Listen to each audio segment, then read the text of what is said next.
Good morning. It's Sunday, July 21st. I'm Lisa Evers in the Fox 5 newsroom. Thank you for joining us live on the Fox Local app. A man is under arrest in connection with a stabbing rampage that destroyed a family in Brooklyn. Police say 4 victims were found Friday night in an apartment in Bensonhurst. The NYPD says a 56-year-old woman, 27-year-old woman, 5-year-old girl and 4-year-old boy were all stabbed and killed. Police say the man taken into custody is related to the family. Computer systems are coming back online after Friday's global software outage. Microsoft says 8.5 million devices running its Windows operating system took hits from a faulty cybersecurity update from CrowdStrike. Issues at airports are starting to resolve with fewer delays and cancellations. Checking the forecast today, sunny and warm. Tonight, temps dip to the low 70s. Tomorrow, watch out for late storms. Former President Donald Trump held his first campaign rally since the assassination attempt. Trump and running mate J.D. Vance both attended the event in Grand Rapids, Michigan, marking the pair's first appearance as the official GOP nominees.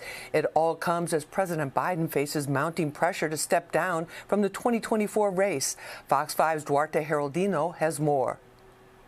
At his first rally after being shot, Republican presidential nominee Donald Trump tried to distance himself from the conservative Heritage Foundation's plan to overhaul the federal government. Severe right came up with this Project 25, and I don't even know. I mean, some of them I know who they are, but they're very, very conservative. And they come up with this, I don't know what the hell it is, it's Project 25. But his running mate J.D. Vance does, according to the Biden camp, which has called Vance Project 2025 in human form. And we've got an opportunity to do it. We've got an opportunity to win a lot of races up and down the ballot, to re-establish American dominance in energy, to drill, baby, drill, and kick out the drug cartels. Project 2025 would strengthen the power of the president by eliminating whole departments and reclassifying civil servants as political appointees. David Birdsell is a political scientist at Keene University. These are right now jobs that were protected from political influence by design more than 120 years ago when the civil service was created. Birdsell stresses that while a large majority of Americans do not agree with these policies, in a race that has had so many surprise twists and turns, it's becoming a powerful tool for both camps. Oh, I think Project 2025 is going to have a huge impact on the election, depending on how Democrats mount their description of that very dense, it's a 900-page document. Following President Biden's slumping polling numbers, Democrats launched an anti-Project 2025 website. Some Project 2025 highlights include lower capital gains taxes, increased funding for a border wall, banning pornography, and requiring all public high schoolers take a military entrance exam, which are used as a military recruitment tool. Governor Kathy Hochul is requesting federal emergency declaration to help communities hit by a record number of tornadoes. New York has seen an unprecedented 17 confirmed tornadoes so far this month.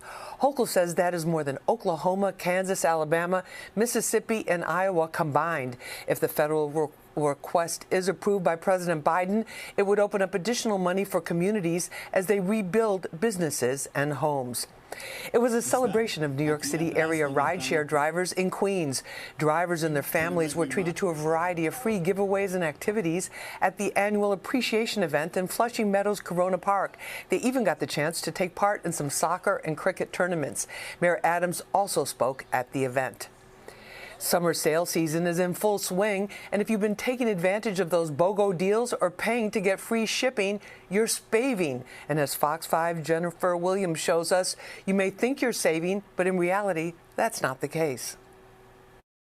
Yes, I do that all the time. I understand, sometimes we just can't help it. There's an old trick with a new name hitting your bank account. So spaving is the concept of spending to save more.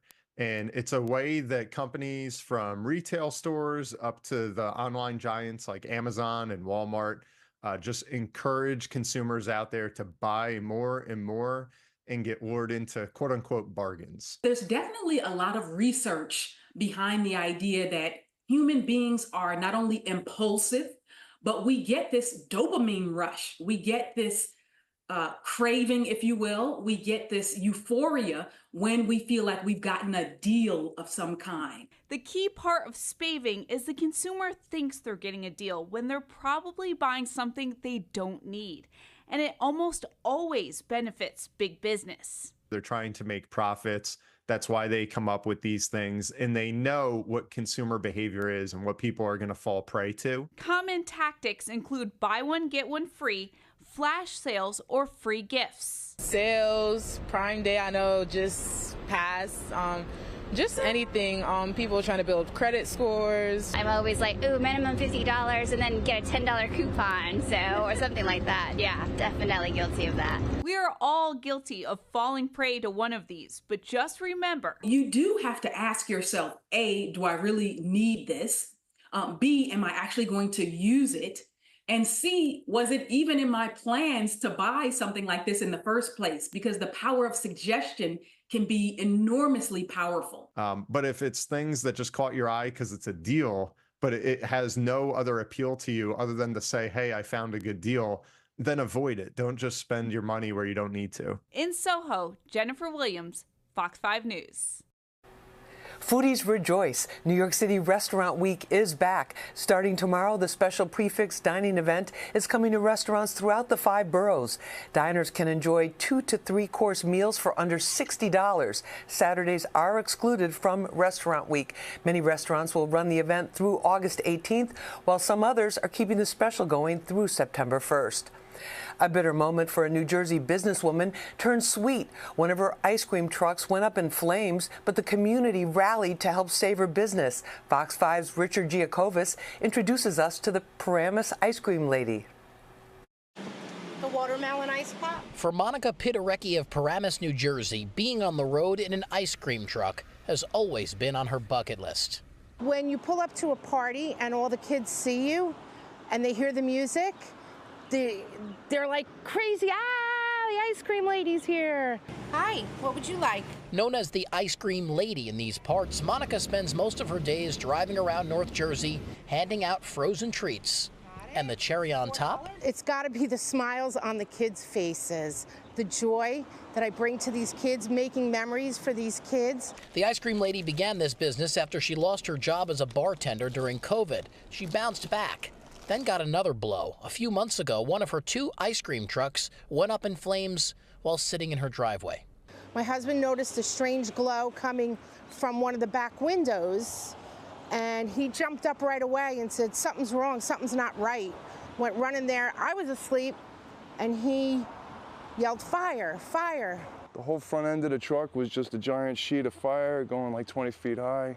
The flames spread to part of her home, too. Monica and her husband, Michael, were at a loss until they found out that an entire community couldn't let a summer go by without the ice cream lady. They rallied behind me. They started GoFundMes and fundraisers, and collectively over $20,000. Enough for a down payment on a brand new truck.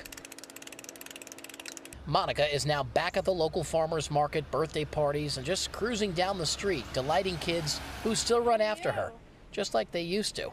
There may be no music yet, and the new truck needs some TLC, but call your friends, call your neighbors. The legendary ice cream lady is back. I always say that this truck is built with love and will be built with love. Serving it up in Paramus, Richard Giacobis, Fox 5 News. Pan Am is returning to the skies for the first time in decades. Next June, Pan American World Airways is sending 50 passengers on a 12-day trip so travelers can relive the airline's old luxury style. The journey is set to take off from here in New York and make stops in Bermuda, Portugal, France, England, and Ireland. The trip does come with a heavy price tag, though. Travelers will have to shell out over $65,000. Checking the forecast today, sunny and warm. Tonight, temps dip to the low 70s. Tomorrow, watch out for late storms. And that does it for us this morning. I'm Lisa Evers. Have a great day. And remember, Fox 5 News is always streaming here on the Fox Local app.